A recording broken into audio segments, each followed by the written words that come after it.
Bonsoir tout le monde, mon nom est Raphaël et je suis accompagné de Christian. Allô? Et on va vous parler de Survivor. Épisode 2 en 1 encore une fois cette semaine parce que non seulement on était bien occupés les deux avec la mi-session, mais aussi parce que considérant tout ce qu'on va discuter aujourd'hui avec le merge, Yes. l'épisode merge qui s'est un petit peu déroulé en 2 épisodes en un, on s'est dit que ça filait logique de comme faire une grosse vidéo puis parler un peu des 2 épisodes en même temps. Donc on est enfin au merge. Yep. La mi-saison de Survivor, j'adore Big Brother, de Survivor est enfin avec nous. Et là, le jeu devient individuel. Et là, ça va brasser. Et ça a brassé. Oui, ça l'a brassé. Man. D'entrée de jeu, je peux dire, ça a été un très bon conseil tribal. Oui. Mais Oui. on va y venir. On va y venir. On va y venir. Mais oui, Yes. je suis d'accord. On m'avait vendu l'épisode du Merge comme un excellent épisode par un de mes bons amis. Shout out à Kevin, si jamais t'écoutes ça. Donc, c'était un de mes bons amis avec qui je suis Survivor depuis quelques années. Puis il m'avait dit ça va être tout un épisode, watch out. Et comme de fait, c'était un très très bon épisode. Puis un Merge en général qui, malgré un début assez moyen, perso, j'ai pas tant trippé sur l'épisode d'il y a 2 semaines. Ok. Là, je trouvais que la conclusion qu'on a eue avec l'épisode de la semaine passée, le plus récent épisode, en a valu la peine. Ça, c'était un mal pour un bien. Ok. Ok. T'as pas l'air convaincu, là. Ben, je trouvais ça quand même intéressant ce qui arrivait. Je peux comprendre ton hésitation face à tout ça. Considérant plusieurs choses, mais je vais pouvoir plus développer quand on va en discuter. Là, Ouais. Là, j'essaie de comme pas trop en dire Honnêtement, sans... on n'a pas, tu sais, considérant que c'est comme 2 épisodes en un, Ouais. tu sais, la formule, la manière qu'ils ont fait ça, ça rentre clairement dans le vif du sujet. Fait que, tu sais, si jamais tu veux embarquer directement avec des opinions puis Hmm. rentrer dans le creux, garde-toi, là. Ben, j'ai trouvé ça particulier. C'était-tu le premier épisode où il y avait personne d'éliminé? Ouais, en tout cas, il y a eu personne d'éliminé. Je sais pas si c'est la première fois dans l'histoire de Survivor qu'ils font ça, mais en tout cas, vite de même, ça me dit vraiment rien, un épisode où il élimine personne. Ouais, moi non plus. Euh, Fait que je pense que ça, c'était un first encore une fois. oui. Fait que la saison 41 nous surprend de tout bord, tout côté, là. Fait que là, on a un épisode... Tu sais, ce genre d'épisode-là, il aurait sûrement en même temps, genre un special 2 heures, là. Il y a tout le temps comme un special 2 heures, Dans la saison, un moment donné, ouais. autre que la finale dans la saison. Fait que, habituellement, je pense qu'il aurait fait ça. Mais là... C'est ce que j'aurais cru. Honnêtement, je pense que si ça avait été un 2 heures collé, mais quelques problèmes que j'ai avec le premier des 2 épisodes, même si c'est pas des problèmes majeurs, auraient été clairement, tu sais, pas mal rendu inutile. Je reviendrai peut-être plus en détail, mais tu sais, comme, je pense que si c'était comme ça avait coulé dans la même heure et demie de visionnement, ça aurait été plus logique. Ça aurait comme été plus fluide. Je comprends. Je veux dire, me leur donner du crédit. Ils ont quand même coupé le merge en 2 au moment le plus logique qu'ils pouvaient le faire. Puis avec Ouais. la décision d'Erica. Mais Ouais. on y reviendra. Mais tu sais, je sais pas. Comme tu dis, si ça avait été normalement un épisode plus long, je pense que ça aurait été pour moi meilleur. Mais overall, c'est vrai que si on le considère comme un long épisode qui ont juste séparé en 2, c'est pas mal, c'est ça. C'est pas rien de nouveau. Mais oui, c'est vrai que le fait de pas avoir personne éliminé, c'est nouveau à ma connaissance. T'en as pensé quoi de Ouais. pas avoir personne éliminé à un épisode de Survivor? Ça t'a-tu fait sentir quelque chose? J'ai trouvé que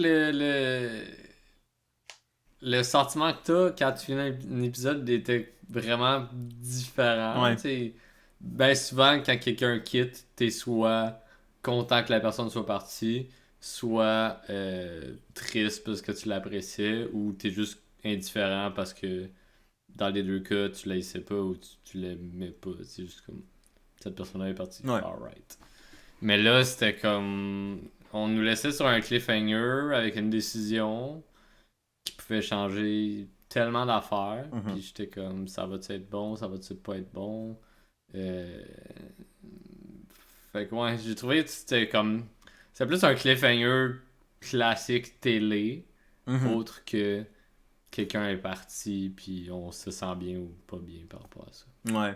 J'allais dire, j'allais dire, ça ressemblait quasiment plus à quelque chose tiré de Big Brother que de Survivor. Mais même là, Ok. Big Brother, c'est assez rare. C'est déjà arrivé que, tu sais, parce que, tu sais, de la manière que ça fonctionne, t'es pas très familier avec Big Brother si je ne m'abuse. Dans le fond, il y a plusieurs épisodes par semaine, contrairement à Survivor où il y en a juste un. Puis dans les divers épisodes, ben évidemment, c'est pas une élimination à chaque jour, parce que sinon ça serait le bordel. Fait que souvent, il y a comme. Ils vont mettre, admettons, comme une compétition, la cérémonie de nomination à un épisode. Après ça, ils vont mettre la cérémonie du veto à un autre épisode, l'élimination à un autre épisode. Fait que tu sais, comme le sentiment de comment tu te sens après une élimination, puis comme de réagir à la perte d'un joueur, positivement, négativement ou neutralement. Euh, ben, on est un petit peu plus habitué. Là, Ok. dans Survivor, de finir un épisode puis faire comme il y a personne d'éliminer. J'ai trouvé ça weird, mais j'avoue que le cliffhanger qu'ils ont mis était. Je pense que de le décrire comme un cliffhanger classique télé était quand même une bonne manière de l'illustrer. C'est vrai que ça filait comme bon. Il y a deux possibilités, laquelle ça va être, puis là, après ça, c'est Hmm. le débat de qu'est-ce que ça va être. Mais par contre, je trouvais que dans ma tête, le débat était vraiment pas tant surprenant. Puis écoute, on peut rentrer dans les détails exactement de qu'est-ce qui s'est passé puis qu'est-ce qui a amené à ça. Si je Mhm. résume très rapidement puis tu me corriges si jamais je me trompe, ben bref, avant de procéder au traditionnel merge, Jeff a dit à tout le monde, ben avant de merger pour de vrai, on va avoir une compétition, on va séparer tout le monde en deux tribus, ben en deux moitiés si on veut. Euh, 6 personnes vont compétitionner pour je pense que 6 ou 7 vont compétitionner pour une équipe et l'immunité. Les autres équipes vont compétitionner pour en contre pour l'immunité aussi. Et le Merge Feast, qui est normalement donné à tous les joueurs. C'était 5-5 parce qu'il y a deux personnes qui étaient assis Ah oui, c'est vrai, parce que oui, c'est vrai. 5-5. puis étaient rendus C'est 12. vrai, t'as raison. Fait que c'était 5-5. Puis il y avait 2 personnes qui étaient exclues, qui étaient pas Yep. pigées. Fait que, bref, puis à la suite de la compétition qui avait été remportée par le groupe de Sydney, Danny, DeShawn, euh, Heavy. Evie et Rickard, Ouais. ben, ils ont eu le choix soit de donner l'immunité et le Merge Feast à Nasir ou Erica, qui étaient les 2 joueurs qui n'avaient pas été pigés. Et bref, les autres 5 joueurs, donc Tiffany, Liana, Xander, Xander. Shan, puis Heather, Ouais. eux étaient tous en danger pour ben en fait étaient en danger et allaient devoir participer au premier challenge d'immunité du merge. Exact. Bref, fait que là finalement l'équipe qui avait gagné, donc l'équipe, on va l'appeler l'équipe de DeShawn, ont décidé de prendre de donner l'immunité à Nasir et donc de laisser Erica sans immunité et donc qu'elle allait être bannie à l'île sur Exile Island. Je sais pas comment traduire ça en français. L'île de l'exil. L'île des Ouais, l'île de exilés. l'exil, je devine. À l'exil, est allés jouer de l'impro avec Chris. Cet été, ça va être bon. Mais qu'est-ce que t'as pensé de cette twist-là de comme un faux merge séparé en deux? Euh, j'ai trouvé ça intéressant pour l'épisode d'après où, disons, socialement, fallait qu'il navigue un peu plus Ouais. précisément dans des cracks parce que là, c'est pas tout le monde qui était en opportunité de se faire éliminer, c'était juste la moitié. Ce qui faisait que il y a eu des choix qui ont été rapides à sortir. Puis il y en a d'autres que c'était comme ok, si on fait pas ça, il y a ça, genre. Mhm. Contrairement à si tout le monde était éligible sauf la personne qui gagne le collier.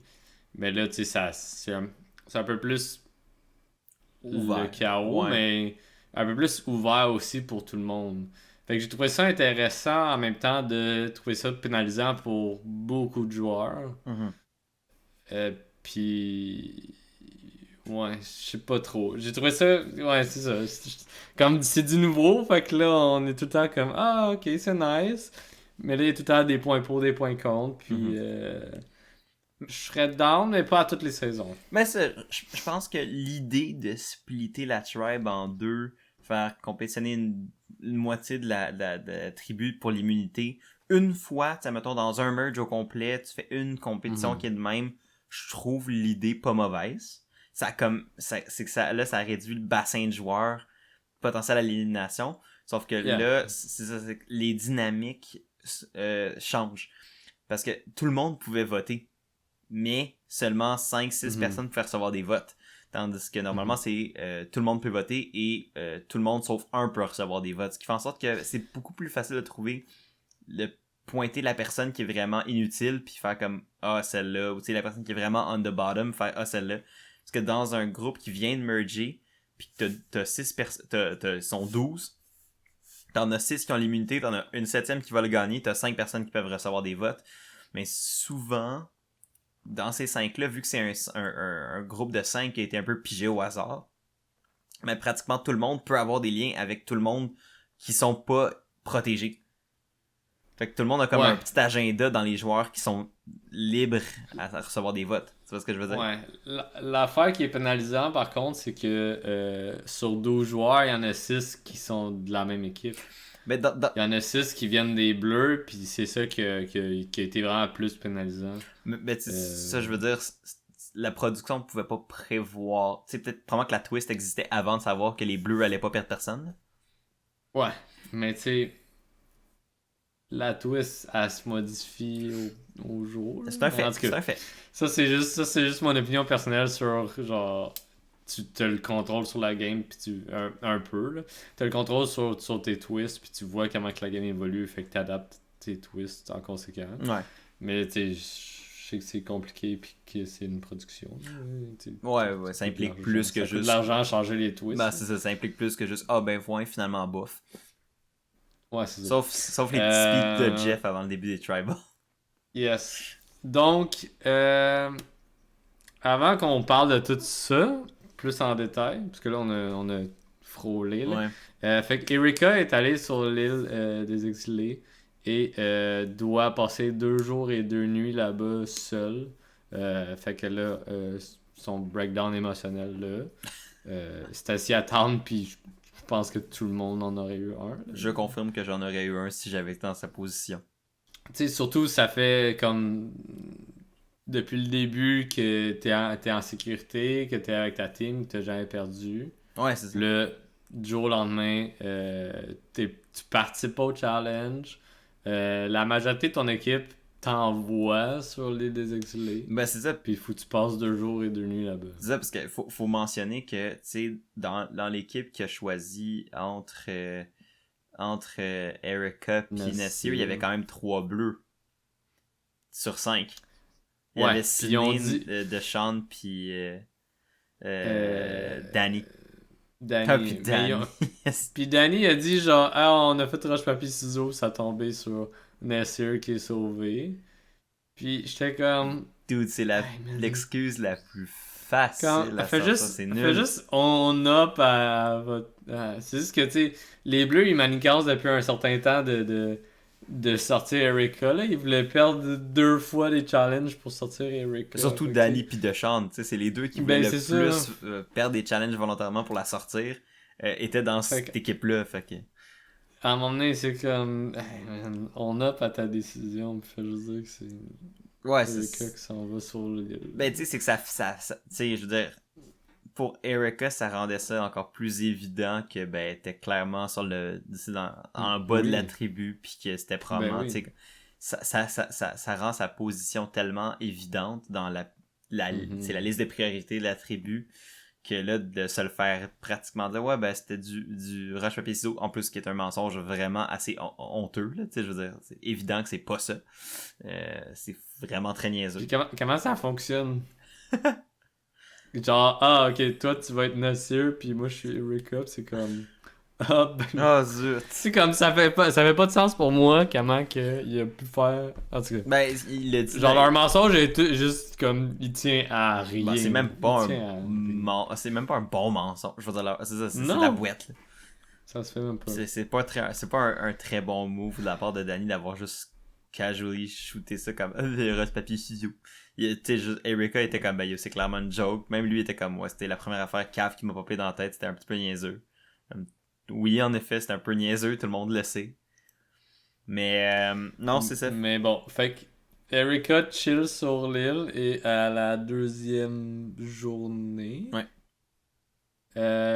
Jeff se pointe sur l'île Ouais. pour lui parler d'une twist en lui donnant possiblement un avantage. Je pense que c'est une des premières fois aussi que Jeff se pointe à quelque part pour donner une twist. Tu sais, d'habitude, ça aurait juste été genre un tree mail, il y a de quoi d'écrit dedans, ou juste comme elle se réveille, il y a un poteau avec des instructions. Ouais. Mais là, Jeff il se pointe pour jaser puis avoir un petit moment télé pour savoir comment qu'elle feel et tout. Toi, t'en penses quoi de ce petit moment-là de Jeff qui en profite pour faire une mini-interview avec Erika? Ben, je pense que considérant que c'est quand même une twist assez complexe, tu sais, c'est pas quelque chose qu'on a déjà vu, puis on va la décrire en plus en détail par après. C'est quelque chose qu'on n'avait jamais vu, c'est quelque chose qui a quand même des implications assez majeures. Que Jeff vienne expliquer toutes les ramifications de la chose, je trouve que c'est une bonne idée dans ce contexte-là. Tu sais, moi, Jeff, je trouve ça intéressant de le voir débarquer, interagir avec les participants quand c'est un peu comme non scripté. Au sens où, comme quand, tu sais, mettons exemple dans Millennials vs Gen X, il a juste débarqué pour leur dire hey, by the way, vous êtes dans un cyclone, on va vous évacuer. Tu sais, ça rajoute à la réalité comme intense du show. Ouais. Mais quand c'est dans un contexte d'un même qui est très scripté télé, je trouve que ça fait. Tu sais, c'est pas un bon acteur. C'est pas un. Ouais. Genre, j'adore Jeff, tu sais, je veux dire, je critique pas vraiment Jeff parce que c'est un des meilleurs animateurs pour ce qu'il fait. C'est un des meilleurs dans ce qu'il fait. Puis sans lui, Survivor aurait pas 41 saisons, clairement.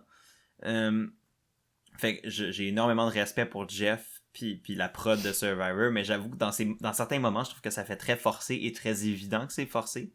Ça, c'en était un peu. Ça filait comme ça, mais tu sais, à la limite, je suis capté, je veux dire, c'est du picotage de problèmes qui, au final, n'est pas tant grave. Mais c'est sûr que de le voir débarquer, tu sais, être Erika, par contre, j'aurais yo, qu'est-ce qui se passe? Genre, j'aurais un peu. Jeff qui se pointe, là, t'es comme. Sur Exile, en plus, t'es comme quoi? Ouais. Ben, tu sais, ça puait la twist à plein nez, là, même si, je veux dire, surtout en plus le nombre de twists qu'il y a eu cette saison. À date. Ah, c'est ça. Fait que tu fallait s'y attendre qu'à Exile Island, il y allait avoir de quoi. Ben oui. T'sais. Puis tout le monde s'y attendait un peu, puis tu sais, ça va revenir plus tard, mais tout le monde était comme. On était sûr qu'Erika allait revenir avec un pouvoir quelconque. Là. Yeah. Puis, Donc, Jeff se pointe avec un sablier. Il dépose le sablier et explique à Erika tu peux remonter dans le temps et changer une décision qu'il y a eu, mais en fait un événement qu'il y a eu. En gros, les options qu'elle a, c'est de laisser le sablier intact et la game continue comme de rien n'était, elle retourne dans la game normale. Puis, les joueurs qui ont gagné l'immunité ont l'immunité, elle est pas immunisée. Non. Puis, si elle brisait le sablier, ceux qui ont gagné leur place dans l'équipe merge, ceux qui n'ont pas besoin de participer au challenge d'immunité puis qui sont pas en danger au conseil tribal, mais là ils se retrouvent en danger, ils doivent participer au challenge d'immunité et Nasir en fait partie également de ça. Ouais. Puis l'épisode finit sur ça où ce que elle a ce choix. Elle a ce choix-là à faire après la deuxième nuit. Fait que le matin avant de partir, elle doit rendre elle décidé, c'est ça. Elle a décidé ça à briser ou pas. Le sablier. Ok. Genre. L'affaire qui me gosse. Ben, en fait, il y a deux choses qui me gossent majeures avec ce twist-là. Premièrement, comme puis j'ai fait un peu allusion à ça tantôt, c'est qu'il y a aucun intérêt pour Erika de ne pas péter le sablier, autre que peut-être essayer d'amasser du gain de capital. Mais tu reviens d'une île où tu es isolé pendant les 2 premiers jours du merge. Tout le monde s'attend à ce que tu reviennes avec un avantage parce que c'est Survivor 41, l'île des avantages. Tu sais, comme en pétant le sablier puis en changeant le cours de l'histoire, comme ils ont bien aimé le mentionner, tu gagnais l'immunité.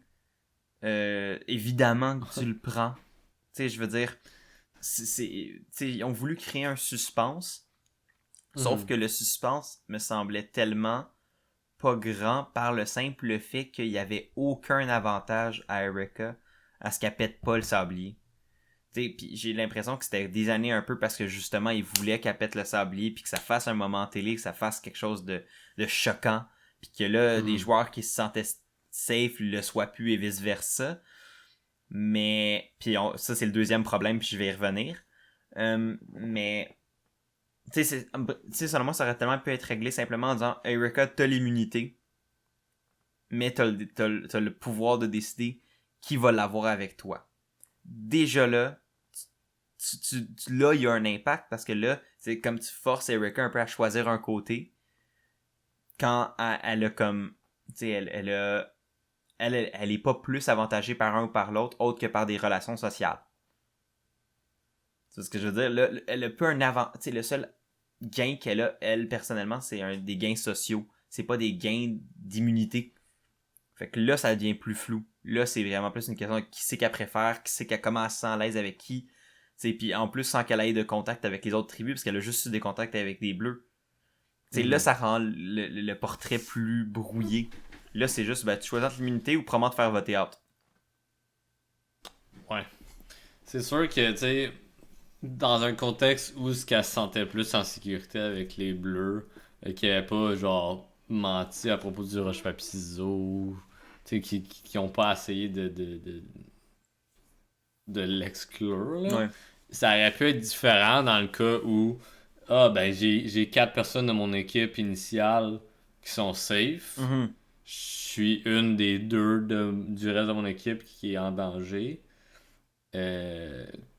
Comme il y a plein d'autres choix à voter out autres que moi, en fait. Ouais. Dans ce cas-là, ça aurait pu plus fonctionner. Ou dans une saison future, tu sais, ça dépend des alliances. Si en brisant le sablier, tu mets en danger plus de gens de ton alliance, c'est peut-être pas à leurs avantages. C'est juste que là, comme tu dis, genre, ça aurait été un des pires moves de la saison qu'Erika laisse le sablier intact. Honnêtement, elle serait partie. Je suis pas mal sûr. C'est pas, à ma connaissance, c'est pas confirmé par personne, mais je veux dire, c'est facile de dire ah oui, mais je l'aurais fait si j'avais pu, parce que comme l'histoire révisionniste, on s'en fout un peu. Mais en tout cas, ça me semble complètement illogique que Erika pète pas le sablier puis se donne pas l'immunité. Sinon, tu sais, elle était déjà target numéro 1 puis elle s'en doutait un peu dans son ancienne tribu. Ben oui. Pourquoi elle serait pas plus en revenant d'un merge où elle a pas rencontré personne? Parce que tu veux gagner le premier challenge d'immunité, genre, c'est comme... C'est complètement illogique. Ça vaut même pas la peine de le risquer à ce point-là. Ben non, c'est ça. T'sais, la seule affaire qu'elle aurait fait, c'est peut-être acheter du capital avec le monde qui a gardé safe. Mais après ça, il la trustait peut-être pas. Fait que, tu sais, elle aurait peut-être qu'elle aurait pensé qu'elle aurait menti puis qu'elle avait finalement une idol super puissante. Fait que ils sont comme, elle nous a protégés, mais en même temps, on le sait pas. Fait que, on l'a... Tu sais, il y avait tellement de risques potentiels au fait de pas péter le sablier. Ouais. Comme, du risque qui était complètement annulé par le fait de péter le sablier. Qui était comme... Il y avait pas de suspense pour moi. Dans un moment qui voulait être un gros cliffhanger puis changer le cours de la saison. Ça va changer le cours de la saison parce que les conséquences du choix d'Erika vont avoir des conséquences sur la saison, mais la décision en elle a pas de conséquences pour Erika. Pis c'est un peu ça le but, tu sais, dans le sens que le but c'est de faire comme Erika a un choix vraiment difficile, qu'est-ce qu'elle va faire et comment ça va impacter le sud de la game. Là, c'est Erika a un choix vraiment freaking obvious. Ça va changer le cours de la game par défaut parce que évidemment comme c'est comme tout est biaisé pour que ça change le cours de l'histoire puis que ça l'aide à elle. Ouais. Va-t-elle le faire ou non? Est-elle conne ou elle est pas conne? Non, elle est pas conne, tu sais, je veux dire, elle est pas pareille. Mais à quel point t'étais plus fâché parce que c'est ta number one en liste pour gagner? Ben, c'est sûr que, je veux dire, ben, j'étais bien content de savoir que, comme, elle avait une chance sur deux si elle était garantie d'être immunisée si elle était pas vraiment stupide, puis si elle avait choisi de pas péter le sablier, ben, je pense que j'aurais fait, ben, you know what? Elle mérite de se faire voter out, puis que je perde mon tu sais, winner prediction, là. J'étais genre, dude, si elle foire à ce point-là, genre, elle méritait pas de gagner. Mais, tu sais, je pense que juste le principe en soi me gossait. Fait que ça soit donné à Xander, à Tiffany, à Evie, à n'importe qui. Je ai donné 3 jaunes, je sais pas pourquoi, mais à n'importe qui, tu sais, qui ait cette twist-là, mais qui ait autant peu d'impact, tu sais, comme qui ait comme, clairement une meilleure décision que l'autre, m'aurait gossé, peu importe, parce que c'est comme, c'est quoi le but de donner un choix si t'as clairement une réponse évidente? C'est... Le dilemme moral existe pas, là. Non. C'est un peu comme les expéditions, tu sais, après la première. Ouais, c'est ça. Tout le monde sait c'est quoi, puis il allait après savoir qui avait perdu le challenge. Fait que il y avait plus vraiment de dilemme, c'était juste genre on discute puis je te dis moi j'ai besoin de mon vote, toi donne-toi un avantage, on est chumés maintenant, tu sais. Ben, tu sais, j'ai l'impression qu'il joue beaucoup sur l'aspect relation de la chose. Ouais. Mais en même temps, il y a tout le temps comme un petit drawback qui fait en sorte que c'est comme pas réalisé à son plein potentiel. Genre, je trouve que l'idée d'un faux merge d'un faux merge, c'est relatif, là, mais tu sais, comme c'est mon deuxième problème que je vais revenir plus tard, mais tu sais, l'idée d'avoir comme un merge séparé, de donner un dilemme à un joueur qui va peut-être pouvoir changer le cours des choses, tu sais, je trouve que l'idée est vraiment intéressante d'un point de vue TV, d'un point de vue dynamique de la game, puis de changer la formule préconçue. Mais c'est pas encore assez raffiné pour que ça me semble intéressant. Mais peut-être que comme on va s'en reparler dans 5 ans, ils vont avoir comme commencé ils vont avoir travaillé avec cette formule-là depuis longtemps, puis que là ça va devenir la nouvelle norme. Mais il pourrait écouter notre dernier épisode où on a parlé de ce qui allait arriver au merge. Je trouvais qu'on avait des meilleures idées. Moi aussi, j'ai été déçu de savoir on n'avait pas autant de twists, mais on avait quand même des meilleures idées de comment diviser les gens en les mettant à la même place. Ça aurait pu être intéressant. Mais tu sais, c'est un peu ça qu'ils ont fait dans un sens que tu sais, puis qu'il y avait 2 groupes sur la même plage, parce qu'il y avait mergé, mais encore avec la séparation, mais t'as quand même vu des dynamiques sociales se créer, notamment une alliance. Ben oui. Ça me fait penser parce que j'ai parlé de cette twist-là puis de ce qui est arrivé avec le merge à mes amis français de mon travail, que eux écoutent Koh-Lanta, la version française de Survivor. Et eux sont en train de vivre en ce moment le premier Edge of Extinction. Oh non, ils ont fait ça à Koh-Lanta. Kind of, là. C'est pas tout à fait pareil, mais kind of. Parce que j'ai pas tout bien compris, là, mais en gros, il y a comme des gens qui sont comme élus pour aller décider qui sort, genre. Il y a moins de gens, en tout cas. C'est bizarre, mais c'est pas là que je voulais en venir.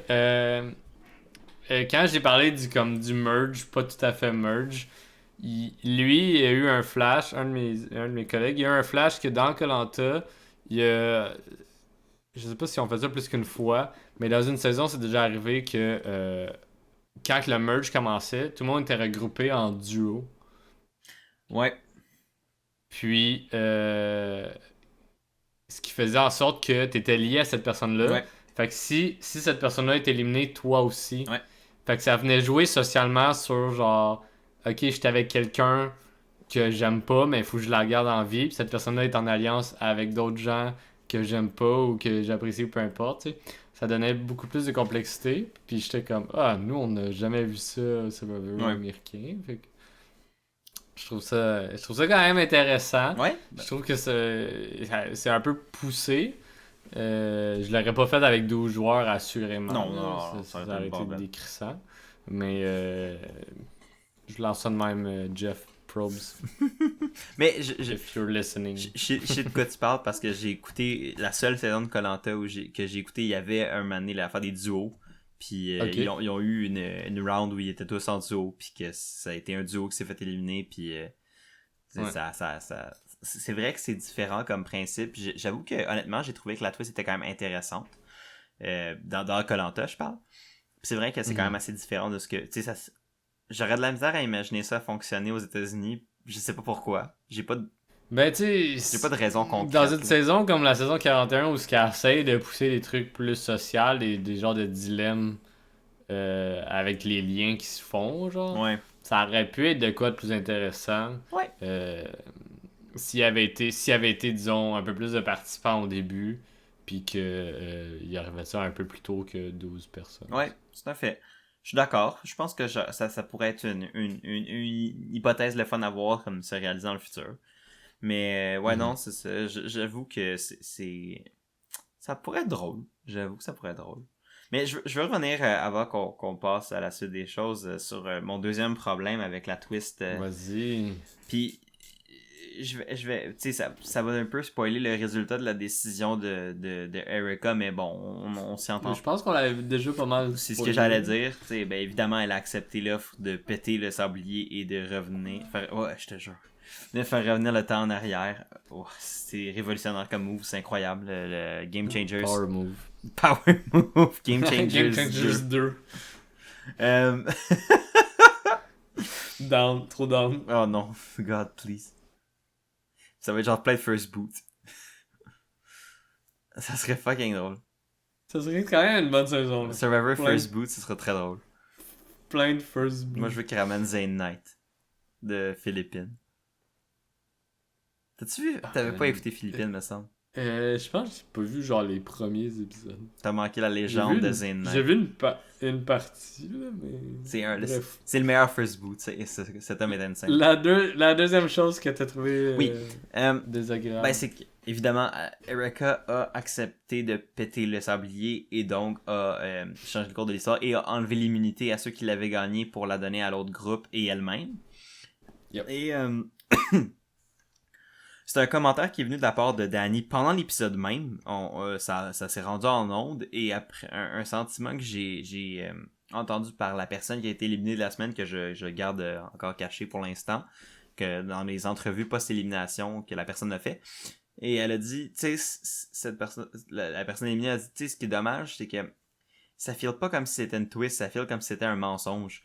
Au sens que la production leur a dit, vous allez compétitionner pour l'immunité, vous allez gagner l'immunité, vous avez votre merge fees, vous êtes dans le merge, vous êtes safe.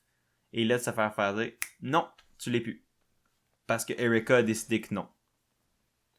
Tu sais, ça file un peu pas fair. Et c'était ça le commentaire que Danny a fait dans l'épisode même. Ça s'est rendu en ondes, ce que j'ai trouvé quand même assez drôle. D'habitude, Survivor, ils sont bien bons pour comme essayer de lisser, puis tu sais, ils laissent pas trop les gens chialer sur les décisions de la prod dans l'émission. Après ça, ils font ce qu'ils veulent, mais pendant le contexte de l'émission même, ils sont assez rigides sur ne pas laisser de la critique du show se rendre à la télé. Fait que ouais, j'ai un peu de là à dire que c'est pas fair puis de capoter, je sais pas, mais c'est vrai que être un joueur dans cette saison-là, dans cette situation-là, puis de me faire enlever mon immunité que j'ai sacrifié comme mon corps pour, puis tu sais comme dans des épreuves qui sont physiquement tough pour il était vraiment physique en plus. Ouais, c'était un challenge vraiment pas facile pour une immunité qui finalement était juste de surface, c'était juste une image. Un mirage, en fait. Je comprends la frustration de certains joueuses qui ont subi les frais de cette twist-là pour un moment TV. Ouais, puis je me mettais aussi dans la peau des gens qui se pointent. Tu te pointes au challenge d'immunité, tu sais que tu vas pas participer. Fait que ton mindset, il est vraiment pas à la même place. Si je prends par exemple, moi... si je me pointe à un match d'impro que je suis pas supposé de jouer, que je suis du public, puis je suis là juste pour chiller, genre, mon mind, comme si on me dit, hey, tu joues finalement dans 2 minutes, genre, c'est sûr que je suis pas bon en début de match, là, comme, ton mindset, il était pas prêt à ça, puis je peux pas imaginer, tu sais, non plus dans Survivor, là, c'est comme t'es pas prêt mentalement à faire un challenge qui peut être autant éprouvant physiquement que que mentalement, tu sais, il faut que tu réfléchisses énormément. Mhm. Fait que, ouais, je sais pas c'est quoi les délais qu'ils ont eu entre, genre, eux qui se pointent au challenge pour que Jeff leur explique, mais finalement, ils sont comme, ouais, on a une twist, c'est les autres qui allaient participer. Ben, Fait que je trouvais ça poche pour eux. ben, c'est ça, il était juste, personne n'était prêt, personne n'était comme au courant de ça, tu sais, comme, tu sais, j'ai pas de problème à ce qu'il y ait des twists, jusqu'à un certain point, quand les participants sont au courant des risques potentiels, des twists, tu sais, comme, qu'il y ait un certain niveau de transparence entre la prod et les joueurs, pour qu'ils sachent à quoi s'attendre. Si oui, tu t'attends à l'inattendu, puis il faut que tu t'attendes à ce que le jeu prenne des twists et des turns que t'es pas habitué de voir nécessairement. Puis ça, c'était l'argument de Sean qui essaie de calmer Danny en disant ça. Mais reste est que il me semble que c'est vrai que se faire enlever son immunité pour une twist, ça file un peu tout croche. Ça file un peu cheap. Mais ça a donné un bon moment télé, ça a donné un moment choquant, puis ça a amené à des choses intéressantes dans le cadre de l'épisode du Merge. Puis pour ça, c'est le fun. Mais quand tu regardes la logistique de la chose, je trouve que c'est un peu mal conçu.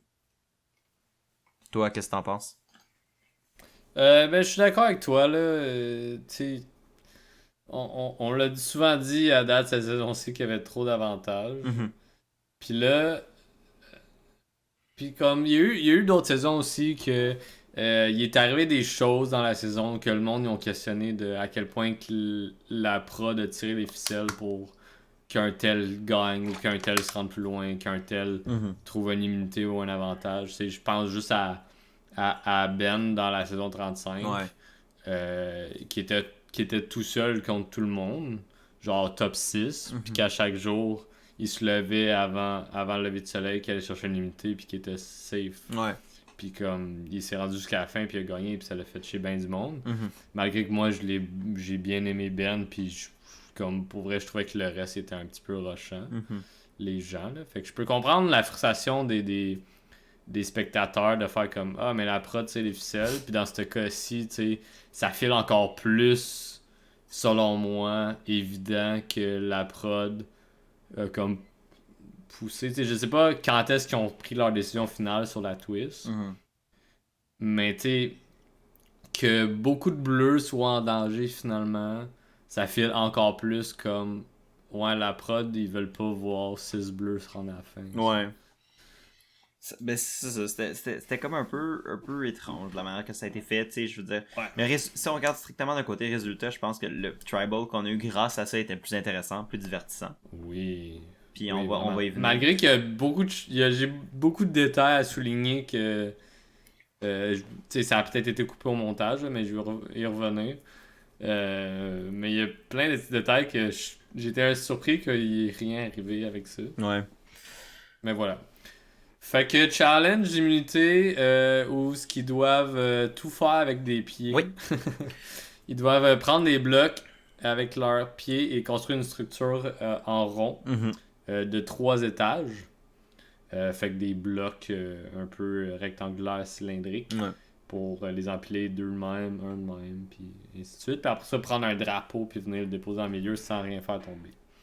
Ça a été une chaude lutte entre Evie, Rickard et Sydney.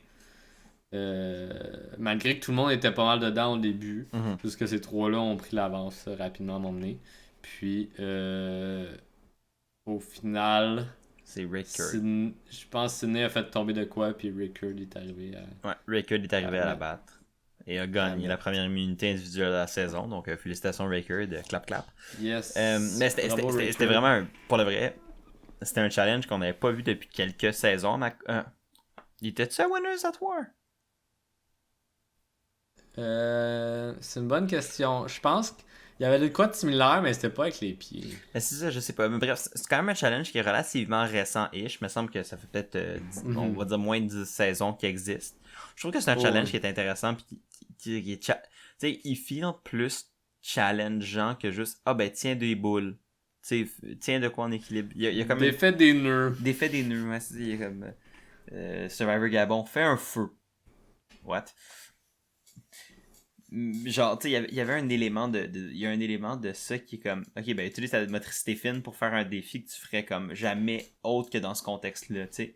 Ouais. Fait que je trouvais ça cool. Je trouve que c'est une challenge d'immunité qui mène souvent à des luttes serrées, fait que c'est divertissant à regarder. Yep. Puis dans le cas qu'on a eu là, c'était très divertissant parce que justement, c'est une lutte extrêmement serrée. Et, ouais, non, moi, j'ai bien je suis content d'avoir une épreuve un peu différente pour la première immunité de la saison individuelle. Je suis très triste que Evie l'ait pas eu, par contre. Ouais. Parce que ça met en danger la seule jaune, mais également mon first pick winner. C'est pas la. Pour la saison. Oui, c'est la seule jaune, c'est vrai, c'est la seule jaune qui est en danger. Oui. Et... Parce que les trois autres, t'es dans la même équipe. Ouais, c'est vrai. Et là, ça nous mène au retour au camp et au bordel majeur que fut l'après-challenge avant le tribal. Mais il y avait déjà eu une bonne alliance de personnes de couleur. Oui, c'est ce que j'allais avancer. C'est ce que j'allais dire. Que se sont comme parlé rapidement, ils ont fait comme hey, faut se tenir ensemble, on est beaucoup, puis on a de l'air des nice personnes. Ce que je trouve vraiment bien, outre leur personnalité. Ouais. Je vais y revenir plus tard, là. J'ai des choses à dire sur Chantel surtout. Mais, fait que Danny, Deshawn, Shan et Liana, ils ont comme fait une petite émission à 4. Malgré que Danny et Deshawn travaillent également avec Nasir. Ouais. Kind of avec Sydney. Puis Chantel a le Rickard. Sauf que, une chose que je me suis rappelé du premier épisode, le premier épisode des deux qu'on parle, ouais. c'est que les Verts sont revenus de leur Tribal Council. Ouais. Après avoir éliminé Genie. Ouais. Puis le matin, ils ont eu encore une petite discussion un petit peu conflictuelle par rapport à l'avantage que Chantel elle avait donné à Rickard puis qu'il avait refusé d'y redonner. Pour le. T'es fatigué? Oui, j'ai une longue journée. Je suis debout depuis ce matin. Excusez. Ouais, fait qu'ils se sont un peu rentrés dedans légèrement en matinée après ce Tribal Council-là. De faire comme tu me l'ordonnes-tu, puis comme ben oui, je vais te l'ordonner. Mais comme tu vois que ça a pété un peu la. Ouais, c'est ça.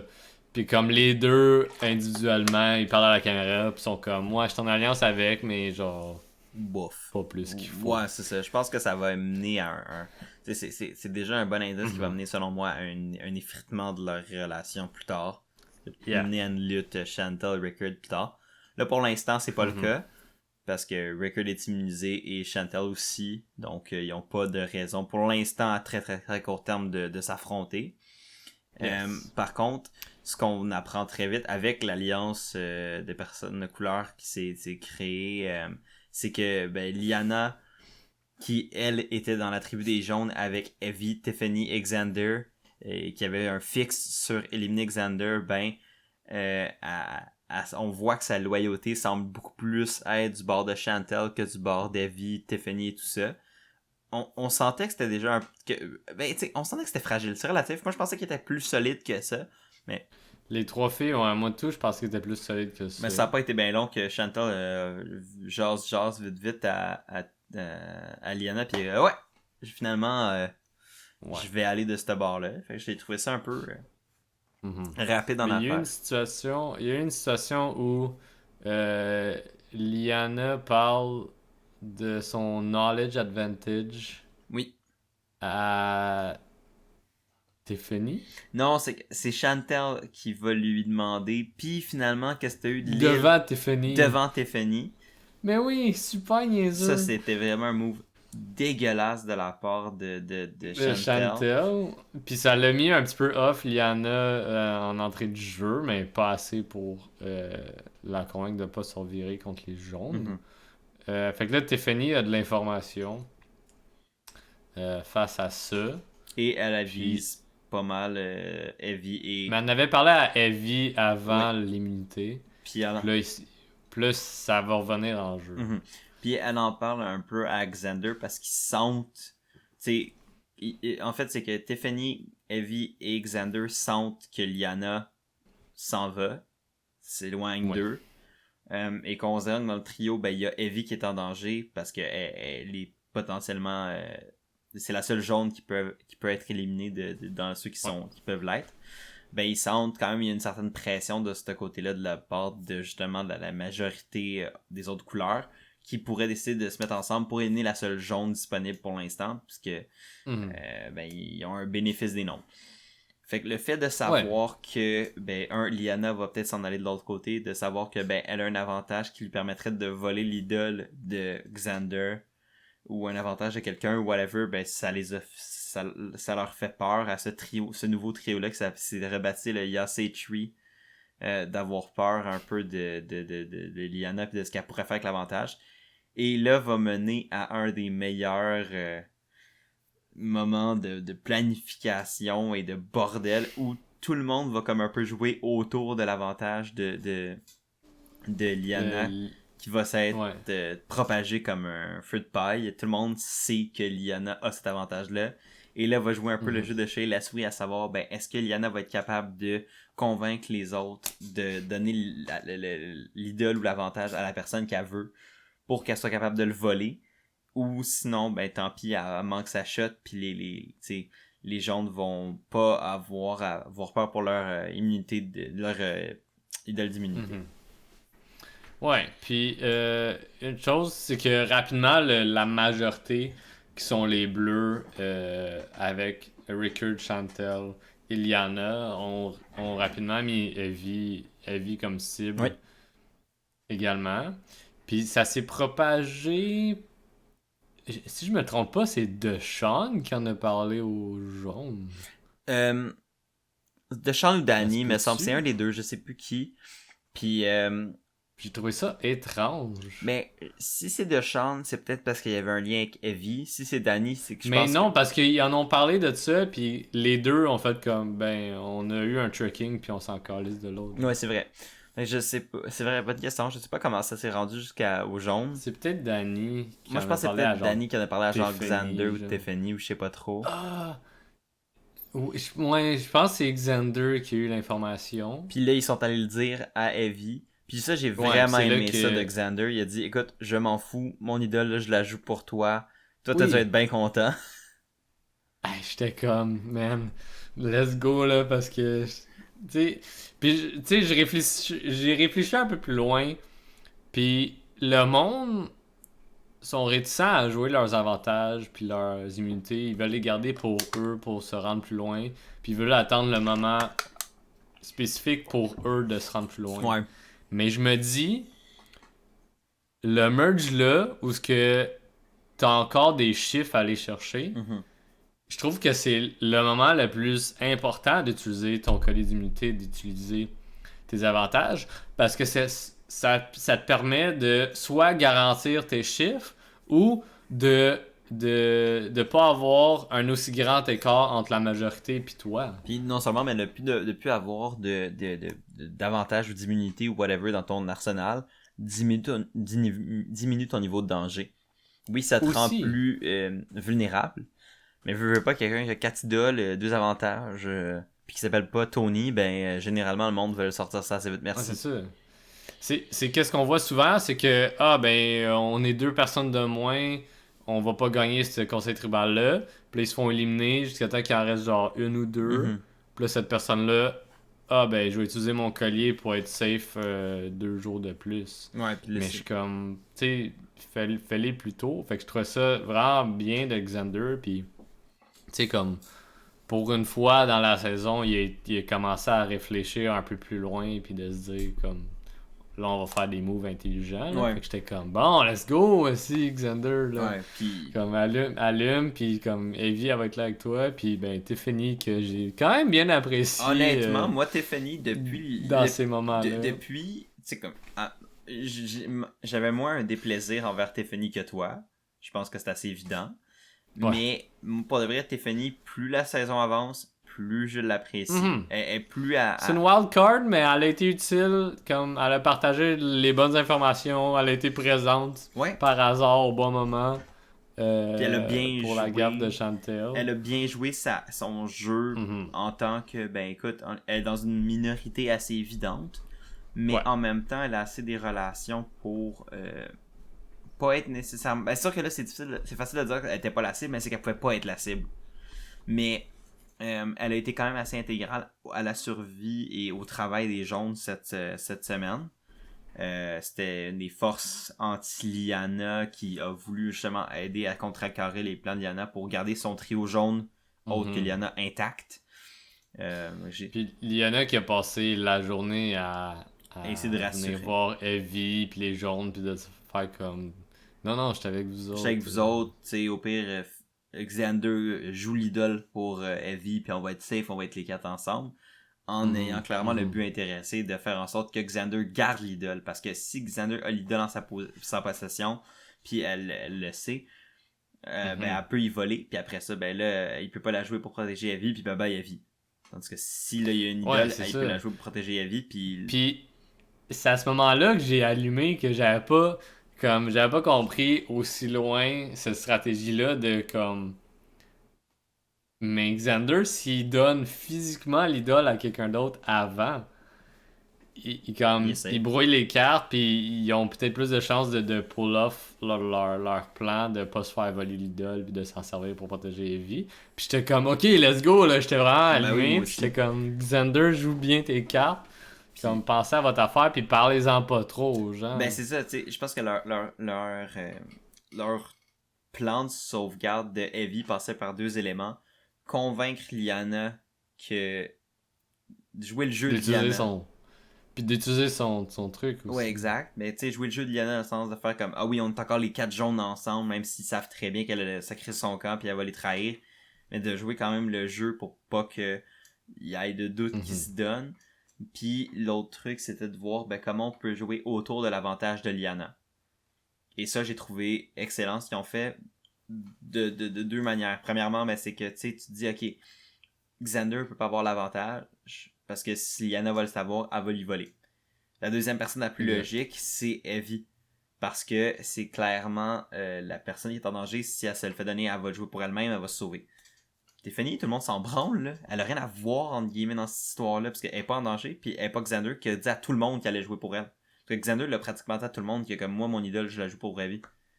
Fait que tout le monde sait qu'il y a l'idole. Parce que, anyway, c'était pas subtil à cause de l'affaire des Butterflies are Dead Relatives, machin. C'est ça, tout le monde sait les idoles sont... Exact, les idoles sont connues, sont su de tous et toutes. Il y a quelqu'un qui a parlé de l'idole de Nasir dans... Lyanna s'est dit, je pourrais voler l'idole de Nasir. Parce qu'elle se demandait un peu quoi faire avec son pouvoir. Mais là, finalement, son tunnel vision sur Xander a continué.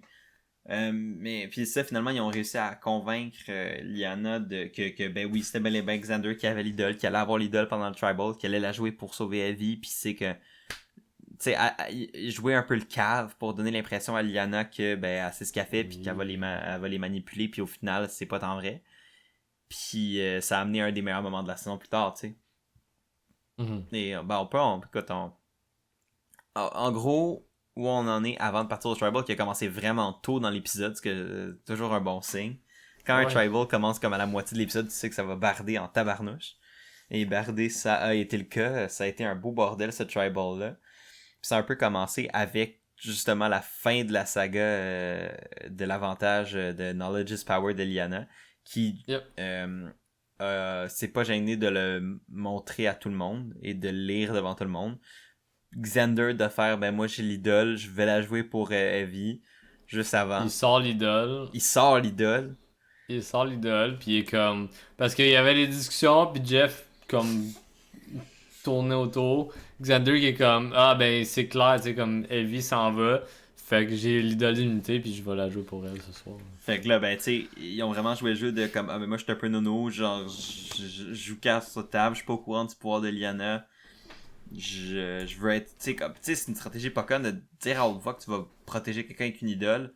Ça peut faire choquer du monde pour voter pour la personne, même si finalement il n'y a pas d'idoles qui sont jouées. Fait qu'il a joué là-dessus pour finalement essayer de convaincre tout le monde que c'est lui qui avait l'idole, c'est lui qui allait la jouer pour sauver Evie. Ce qui a amené à Lyanna à lui demander Xander, as-tu une idole d'immunité? Et il a répondu avec cette phrase qui va probablement devenir célèbre dans le milieu de Survivor. Non, mais tu peux avoir ce fake. Parce que le collier d'immunité qu'il avait sorti était en fait un faux collier d'immunité. Xander n'avait pas d'idole divinité dans sa présence quand Lyanna a posé la question, et donc son plan à Lyanna et son avantage sert à sweet fuck all. À part s'humilier devant tout le monde. La face de Liana. Ah. Et j'ai aimé aussi, comme, Evie après qui est comme, hey, merci Liana d'avoir fait ça. Genre, maintenant on sait de quel bord que t'es. Je trouvais que c'était comme un autre poignard à la même place. J'étais comme, c'est parfait. Evie qui était. Genre, elle fait juste sourire parce qu'elle sait qu'est-ce qui s'en trop vient. tôt, pis tu t'es fait avoir, là. Ben, tu sais, en plus, tu vois Lyanna, là, pas Lyanna, mais Evie au moment où Xander dit non, tu sais avoir ce fake-là, pis tu sais que. Elle a foiré son advantage play, t'as juste Evie qui tire la langue pis il est comme fuck ouais, t'as Tiffany qui est comme pis t'as Shan qui est comme tabarnak. t'as Lyanna qui est comme ouf. Ouais. Qui mange un peu mais ses si je peux revenir là-dessus, entre Shan et Lyanna, je pense que Shan en ce moment, de la façon qu'elle joue, le caractère qu'elle a dans la game, ça va être le downfall de son jeu. J'ai le feeling Parce aussi. que d'un côté, elle est hyper parano et de l'autre, elle est hyper confiante, voire même condescendante. Oui. Qu'est-ce que je veux dire par là? Elle a fait des commentaires, Liana, durant l'épisode que j'ai vraiment pas aimé, où ce qu'elle lui donnait pas vraiment de choix. Ouais. J'étais comme, tu sais, t'es comme, c'est ton alliance numéro 1, t'as vraiment un lien avec, mais t'es comme... Là, c'est à ton tour de perdre tes alliés, genre. Mais c'est ça, elle est comme... ben, ouais, faut que tu commences par ton équipe, on n'a pas le choix, tu sais, comme... Liana, il lui pose des doutes, pis elle est comme, qu'est-ce que tu veux qu'on fasse? Parce que là, ils ont parlé de peut-être changer leur vote vers quelqu'un des bleus à la place, tu sais. Mm-hmm. Puis, Shan était juste comme, non, il faut qu'on supporte ton équipe. On va tous perdre à un moment donné, t'es juste la première à devoir perdre. Ouais, c'est ça. J'étais comme, what the hell, tu sais. Ouais. C'est un... Fait que je pense que ça l'a joué négativement pour eux parce que ça l'a poussé encore plus Liana vers sa décision d'utiliser son avantage. Ben oui, puis avantage finalement qui a été mal joué puis qui l'a repété d'en face solide. Mm-hmm. Et ben suite à ça, ben ça a amené à un live tribal. Et pour ceux qui sont pas au courant de ce que ça veut dire un live tribal, c'est que dans les dernières années, depuis on va dire peut-être 5-7 ans, il y a une habitude qui a commencé dans les conseils tribaux de que quand une décision ou quand il y a un avantage qui est joué qui change un peu la donne traditionnelle de qu'est-ce qui aurait dû se passer dans un tribal, ben les gens au lieu de dealer avec puis de trouver une stratégie on the go sans se communiquer, ben vont arrêter d'écouter Jeff faire ses monologues, puis vont se lever puis aller discuter du nouveau plan on the spot pendant le conseil tribal. Ce qui donne, oui, de la télé intéressante, en tant que de divertissement, c'est comme c'est le bordel, tu sais pas trop ce qui se passe, mais je suis pas sûr si je suis le plus grand fan des live tribals. C'est le fun jusqu'à un point. Je suis vraiment d'accord avec toi parce que il y a vraiment eu des live tribal intéressants. Mm-hmm. Mais la plupart, ça part juste de parano, puis un groupe. Tu sais, comme, tu finis par voir des divisions claires. Ouais. Puis des fois, je me demande, les participants, ils pensent à quoi dans ces moments-là? Tu sais, il y a tellement... Je sais pas, moi, je serais tellement pas à l'aise dans un live tribal, parce que là, t'es comme, qu'est-ce qui se passe? On n'avait pas un plan. C'est rendu un peu chose commune, ce que j'aime moins. Simple. Une fois de temps en temps, ça peut être comme, tu sais, comme, dans le cas d'un gros move explosif, tu sais, qui fait qu'il n'y a plus personne que tu pensais voter. Comme dans ce cas-ci, c'était logique. Oui. Mais il y a eu un autre live tribal dans cette saison-là, puis je trouvais que ça avait pas de temps. Ouais. Puis ça a mené un peu un gros bordel. Tout le monde s'est mis un peu en équipe. T'as vu la grosse majorité, incluant Erika, qui s'était fait un peu comme explose par cette majorité-là. Ben, en même temps, c'est logique pour elle. Tu suis les nombres. T'es dans le bottom. Bref, tant qu'à ça, suis les nombres. T'as une minorité claire qui était les 3 jaunes. Puis Sydney, puis Nassir peut-être, genre. C'était pas mal ça. Tant qu'à ça, tu fermes ta gueule, tu vas rejoindre la majorité, puis tu suis les nombres parce que t'es déjà dans une position semi-précaire. Puis là, moi, ce que j'ai trouvé drôle, c'est que t'as Nassir qui est en train de discuter avec la minorité jaune. T'as juste tout le monde avec Hey, yo, Nassir, ramène-toi. Puis le Nassir, il est comme OK. Qui se ramène par les stratégies. Oui. Pendant Eux sont en train de dire comme Hey, t'étais un autre choix. Ouais, t'es un autre choix. Flippe ton vote avec nous, puis on va éliminer Deshaun, tu sais. Puis il y avait aussi Sydney qui était avec la minorité, qui était comme, ah, ben, genre, on dirait bien que je suis au bottom. Je dis, ben oui, ma Ben grande. oui, parce que le deuxième choix après Evie, puis il en avait parlé, Mhm, c'était Sydney. Puis Sydney s'en doutait aussi avant de se pointer au Tribal Council. mhm. Ce qui me fait questionner sur, ben, comme, pourquoi t'as pas fait de quoi pour avant? Je sais pas. Ben, c'est sûr que, tu sais, c'est difficile à prévenir au sens où, un petit peu, comme je te dis, Je il pensait qu'elle était sais. safe, puis là, ils le sont plus.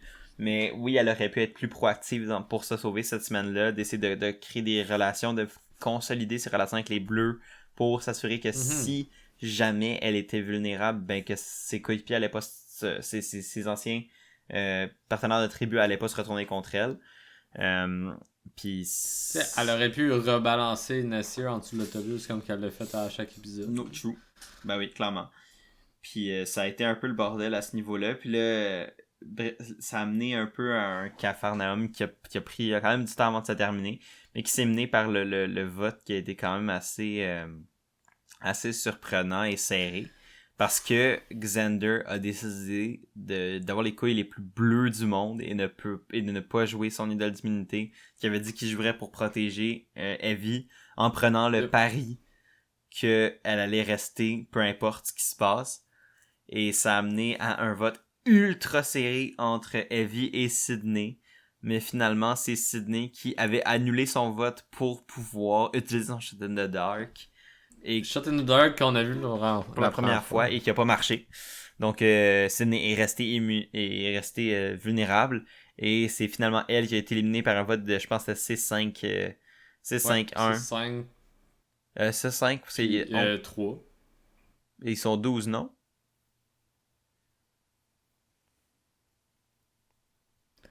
Ah, man. Ils sont 12. Qui a voté de Sean? Tout le monde. C'est la minorité a voté de Sean. Fait que c'était. En fait, je pense que c'est Sydney elle-même a voté de Sean. Ben non, Sydney n'a pas pu voter parce qu'elle avait son Elle a pas voté. je pense que c'est le Yassi 3. Ouais. Puis, il me semble que je Après ça, les autres, la majorité ont splitté leur vote. pense que c'était le Yassi 3 puis Rickard peut-être ou une affaire de même. Il me semble que c'était. Rickard a voté de Mais Sean. j'avais lu une entrevue qui disait que il y Parce avait. qu'on n'a pas vu les votes. Non, on les a pas vus à ma connaissance. Mais j'ai vu une entrevue qui disait c'était qui l'autre personne, puis je me rappelle pas c'est qui de tête. Mais c'est que la majorité a splitté leur vote entre Evie et Nasir, peut-être.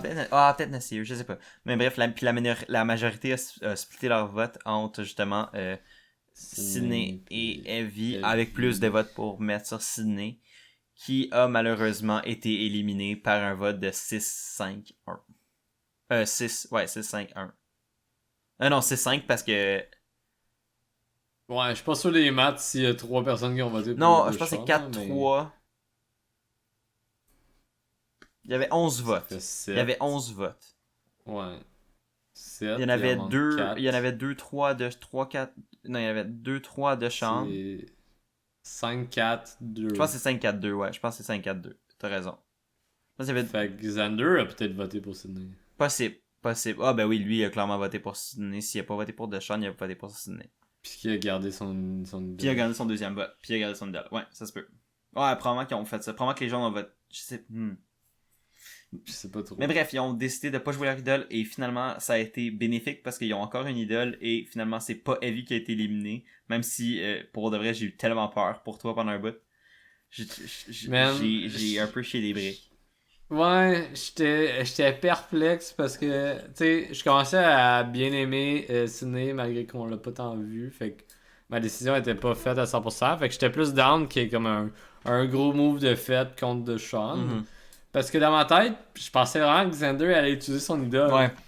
Fait que là, au moment qu'il a dit non, fais-moi confiance, j'ai fait comme je vais être déçu. Je vais être déçu de cet épisode-là. Je vais être déçu dans tous les cas. Ouais. Puis au final, j'ai été déçu, vraiment moins que si Evie était partie. Ouais. Mais là, ça les met pas en bonne position, malgré qu'il y a encore son idole et son extra vote. Ils sont encore clairement dans le bottom. à moins qu'il y ait un changement des dynamiques internes, ce qui est possible, Mais considérant c'est- qu'il y avait des fractions dans les bleus, il y avait des fractions dans les verts, il y a des fractions dans les jaunes, il y a des fractions C'est partout. c'est là que je veux en venir avec les petits détails que j'ai parlé plus tôt. Ok, ben au pire, on peut juste dire un dernier mot sur Sydney pour l'instant. Ok. Ben écoute, c'est ça, on l'a pas tant vu que ça. Des fois, Ouais. d'être dans la tribu la moins visible à date par le fait qu'ils ont juste jamais perdu. Elle avait une personnalité intéressante, mais moi, je l'ai pas. Tu sais, il y a un gros hype envers elle sur les internets que je ne comprends pas plus qu'il faut. Ben, ça doit être le genre de hype qui suit Parvati. Ouais, puis ben, ce c'est genre ça. de players-là qui sont bonnes, mais qui sont aussi cute. Là. Cute, mais aussi, tu sais, sarcastique, des méchantes assumées, un petit peu des Ouais. bratty, mais genre tu sais, je veux dire, je veux pas les insulter ni rien, c'est pas une insulte, mais qui sont un peu plus hautain, un peu plus incisifs dans leurs commentaires, plus violents un peu, mais verbalement violents. Ouais, Ouais, qui puis sortiennent. c'est le même qui est parti aussi là, dans Ouais, elle a dit genre, son petit moment. Elle était juste comme, je les haïs ben, toutes, fuck tout le monde. je veux pas les m'en revoir, vais. je m'en Ouais, je veux pas les revoir, je m'en vais chez nous avec du monde que eux que même. j'apprécie vraiment plus puis que eux même. Ouais, c'est ça. J'étais comme, god damn, ok. Elle était pas contente. Mais en même temps, elle s'est fait blindsider puis elle se sentait un peu trahie par le show même, vu que, tu sais, elle s'est fait enlever Ouais, c'est son ça. immunité qu'elle avait gagnée par elle-même. C'est un peu chiant, là. Et là, ça t'amenait à Ouais. des petits détails que t'avais remarqués. Fait que je suis Oui. curieux d'entendre ça. Ben, premièrement, on en a parlé brièvement. Erika, qui se retrouve dans une situation de bottom dans son alliance de 6. Oui. En fait, son équipe de 6. 5 maintenant, considérant que ce n'est plus là. Ouais. Sauf que je trouve ça étrange que. Tu sais, t'as dit c'est l'affaire la plus logique à faire de comme t'es déjà en situation précaire puis d'y aller puis de juste suivre ta gang, mais comme prochain Trouble est en danger. Fait que je me dis. Je sais pas, moi personnellement je suis prêt à avoir des joueurs un peu changer la façon de jouer Survivor. Puis une des façons que j'aimerais voir, c'est justement cette personne-là, pendant qu'il y a encore bien des choix de faire un leap of faith, Mhm. aller avec genre les jaunes puis faire de quoi, puis comme si elle avait mieux analysé, je pense qu'elle aurait pu voir que Sydney peut-être elle aurait pu l'emmener de son bord, malgré que sans le savoir, Sydney c'était une des personnes qui avait pitché Erika tu l'as Ben, c'est ça. Je pense que pour Erika, la question va être vers qui le groupe majoritaire à date va se diriger. Est-ce qu'ils vont s'auto-cannibaliser et donc se laisser une chance, admettons, à la minorité plus claire des jaunes de se trouver un plan B, ou qu'ils vont faire, ok, bon, on extermine les jaunes, puis après ça, on se mange entre nous. Tu sais. Je pense que ça va être ça la grosse question à ce niveau-là pour les prochaines semaines en termes de comme les alliances post-merge. J'ai hâte de voir tout. C'est l'après-merge, c'est aussi un des épisodes que j'aime beaucoup, donc j'ai bien hâte de voir ça. Ouais, c'est ça. Après le premier Travel Console, c'est là que ça se place un peu plus. Puis selon les previews qu'on a vus, il y a beaucoup de noms qui sont pitchés là. Puis Ouais, vraiment, c'est un gros bordel. Il y a eu Evie encore, je pense qu'il y a eu Xander. Il y a eu Tiffany. Heather. Heather aussi, son nom est sorti. Ouais, il y a beaucoup de monde, je sais pas. Je pense que Nassir, son nom est sorti aussi. Possible. Bref, pratiquement Fait tout le monde. Ouais. Il y a aussi, tu sais, la friction entre Rickard et Chantel. Tu sais, comme là, Rickard était dans une position très safe. Ouais, il avait gagné l'immunité. En étant, genre, dans la genre de majorité, puis en ayant l'immunité également. Ouais. Fait que, lui, je comprends pourquoi qu'il a rien fait de plus que suivre, puis... Ben oui, lui, c'était clairement dans son intérêt. Ben oui, c'était clairement dans son intérêt. J'ai déjà parlé de Chantel, puis de son attitude qui peut être nocive. Liana, j'ai hâte de voir ce qu'elle va faire, parce que là, elle est comme pris avec les autres, Ouais. finalement. T'sais. Mais les gens ne Même si elle- voudront pas travailler avec elle, parce qu'elle est... Non, c'est Non ça. seulement, tu sais, comme, je pense que c'était Steven Fishback qui avait dit, tu sais, c'est que tu peux... tu sais, essayer de flipper sur tes nombres, mais de le faire d'une manière qui va quand même garder des inroads avec ce groupe-là. La manière dont elle l'a fait, c'était quand même une cassure très claire, nette et précise. Tu sais, tu fais pas juste flip, tu voles l'avantage, voulant résulter directement à l'élimination de ton ancien allié d'il y a 24 heures. La manière dont ça a été fait est tellement comme rough que ça va pas donner c'est le genre de manière de jouer qui casse des ponts et non en laisse un peu. L'affaire avec Liana, par contre, tu sais, je sais pas à quel point que Deshawn, Danny vont vouloir travailler autant avec Chantel et Liana quand ils vont voir que les deux sont quand même très têtes. C'est que Liana se retrouve juste avec Chantel. C'est vrai. C'est vrai. Elle se retrouve juste avec elle. Là, tu sais, en ce moment, ils sont comme kind of cat. Mais je suis pas certain. Ouais. Je sais pas non plus. T'avais-tu autre chose que t'avais remarqué avant qu'on approche de la fin? Non, je pense que les trois jaunes, ça va être l'alliance la plus serrée jusqu'à temps qu'ils soient plus là ou qu'ils se rendent plus loin. C'est vraiment devenu les favoris sur Internet. Ça, je peux le confirmer. Là, le Yasei 3, c'est devenu le plus... le groupe en vogue avec le move de Xander après la tentative. Mais c'est les underdogs. Le monde aime les underdogs. Ben voilà. Puis toute cette situation-là les a juste unis. Là, ben oui, clairement.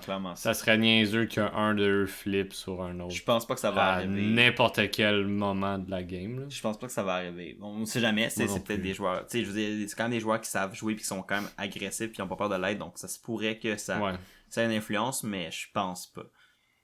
Donc, je pense que sinon, ça fait pas mal la tour. Comme on l'avait dit, c'est un peu le bordel l'épisode qui s'en vient. On sait pas trop à quoi s'attendre. Il y a tellement de noms qui sont ressortis sans avoir de ligue directrice claire que je sais pas trop qu'est-ce qui va se passer, mais j'ai hâte de le suivre. C'est comme je disais souvent tantôt, l'après-merge est quand même assez intéressant parce que le merge c'est le bordel. On sait tout pas où exactement sont les lignes dans le sable. Puis après ça, ben, c'est l'épisode juste après où là on voit la poussière retomber. Puis là, ça devient un peu plus clair et net comme portrait. Fait que ça va être intéressant à suivre à ce niveau-là. Yep. Daredevil. Ouais, ben same. Donc, je pense que c'est ce qui va mettre fin à l'épisode d'aujourd'hui. C'était bien le fun de parler de ce double épisode de The Merge qu'on a réuni en un gros podcast. J'espère que vous l'avez aimé. Si vous l'avez aimé, n'hésitez pas à aimer, partager, commenter. C'est toujours bien apprécié. On aime lire vos commentaires, puis interagir avec vous, puis voir ce que vous pensez de la saison à date. N'hésitez pas à aller cliquer sur les liens de Christian si vous voulez aller le supporter dans ce travail. C'est toujours très apprécié de sa part et de la mienne que vous souteniez mes collaborateurs dans mes projets. J'aime toujours ça, pouvoir leur donner le crédit qui leur vienne. Mais merci. Juste préciser, j'ai pris une petite pause de Twitch en ce moment compte tenu de ma session et de bénévolat que je fais. Fait que ma semaine est bien remplie. Mais bientôt, je repense à ce que je vais faire pour le reste de mes streams. Donc, du mois de novembre. Ben, les liens vont être quand même inchangés dans la description. Donc, si vous voulez aller vous abonner pour voir le futur de Chris sur Twitch, n'hésitez pas à le faire, ça vaut la peine. C'est bien sympathique quand il stream. Et ben écoutez, sinon, ben nous, on se dit à très bientôt pour reparler de Survivor. On a l'épisode qui s'en vient dans 2 jours, donc on a très hâte de se mettre ça sous la dent. Continuez de parler de Survivor, continuez de parler de Big Brother, continuez de parler de télé-réalité, on aime toujours ça. Prenez soin de vous, passez une très belle semaine et à la prochaine. Bye. Ciao.